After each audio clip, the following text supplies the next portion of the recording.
darlings, how are you? Have you seen any puppies? I would like to make another fur coat out of them. This is Charisse. Welcome to my new video, Share from 2000. If you can't tell by what I'm dressed as, I want to share another top 10 list with you guys. It is my top 10 Disney villains, except I want to split this video up into two videos. I want to do the ladies first, this is this video, and then fingers crossed I can get the gentlemen in the next video. I just think it's fair because, let's face it, Disney villains are so iconic in their own right mind, and just making a list with all of them together, it's really hard. My honorable mentions, which includes Jadis, the White Witch from the Chronicles of Narnia. I love those movies. She is very, no pun intended, cold-hearted. The Queen of Hearts, Alice in Wonderland, even the live-action Alice in Wonderland with Helena Bonham Carter. She is very mad and crazy, off with her head. She is just so theatrical and so obnoxious. I love her. God, there's so many more. Madam Mim from Sword and Stone. She is very kooky. Nerissa from Enchanted. I like the way that she's like a combination of like the Evil Queen and Maleficent rolled up into one, and I just love her character. It's very dark, it's very malicious. And the last character is Shigo from Kim Possible. So yes, I will be including some Disney Channel villainesses. There may be a live action character. Some of your favorites might be on here, and if not, tell me your guys' favorites after this video. Let's get started. Lord Dominator from Wander Over Yonder. My gosh, it's been like a hot second since I've watched Wander Over Yonder, so I had to rewatch some of her scenes just for this video, and she's hilarious. There's just something about her that's just so funny, and then sometimes when she gets intimidating, like it's really intimidating. When Lord Hater meets Lord Dominator, when we finally see what she looks like, he's just all gushy, like doe-eyed, like, I love you, you're so hot. And then Lord Dominator is like, yeah, I don't care about you. I want to rule the galaxy. But thanks, I guess. So, whatever. And plus, I love her villain song, I'm the Bad Guy. One of my favorite Wander Over Yonder songs ever. I mean, she just kills it. And shout out to Fred Tedescore for doing the skies, like Lord Dominator voice when she's in the outfit, the big giant outfit. She's just fun, guys. She's very fun, very expressive, definitely prideful and narcissistic. Zantieri, or Zantieri, tomato, is my number 9 favorite female Disney villain. Now, she is from Rapunzel's Tangled Adventure, or Tangled the series. Her presence was known since season 1. When that little snowstorm back in season 1, her presence was known.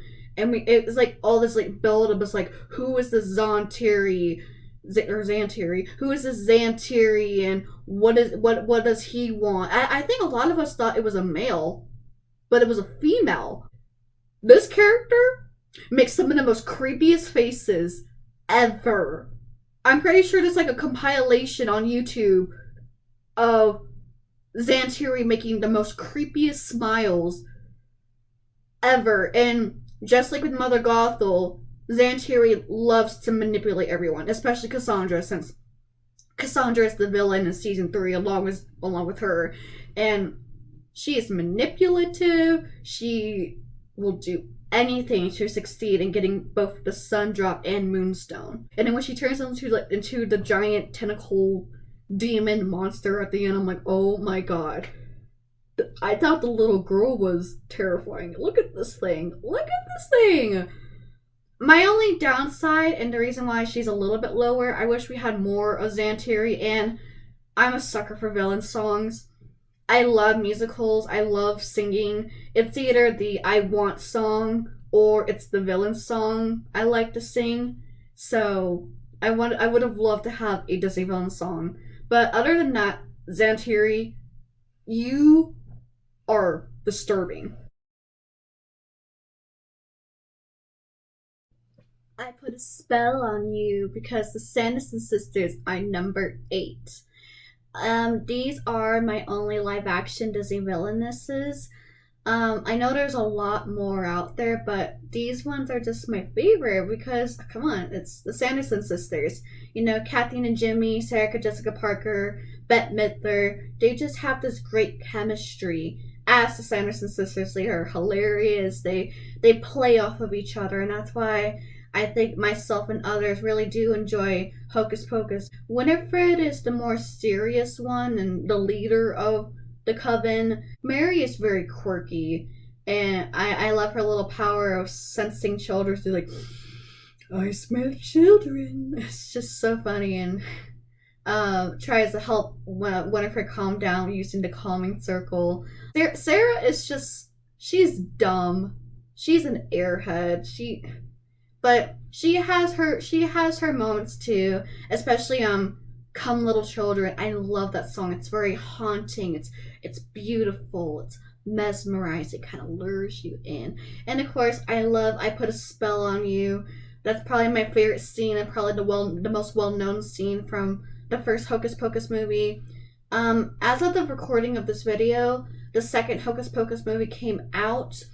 And I do have mixed feelings about it, but I'd rather save it for a later time to talk about my thoughts on both the first and second Hocus Pocus movie. But for this video specifically, we're highlighting the first one, and they are spectacular. Whew! Goodness. Zira! Lion King 2, Simba's Pride, the only direct-to-DVD villainess on my list. For good reason too, because she's scary. Her voice is so hoarse and it's so like disturbing, and she's so bloodthirsty. She wants to like kill. She has eyes to kill. It's very, very, very intense. Scar, I love Scar. Iconic. I mean, hello, be prepared. Like, seriously. But me personally, I kind of like Zira a little more just because I just feel like she just has more fire, more intensity compared to Scar. Not to say that Scar didn't have any of those factors. Like, when Scar rules the Pride Lands in the first movie, it kind of gets a little boring. With Zira, you can see the determination, the anger, the pain, the sorrow, the anguish, all these emotions building up inside her for years, trying to avenge Scar for what because of Simba and the others. My Lullaby, I love My Lullaby. It's so good. It's intense. That's all I have to say for Zira. Zira is just intense. It's brilliant, brilliant, brilliant, brilliant because Yzma is number 6.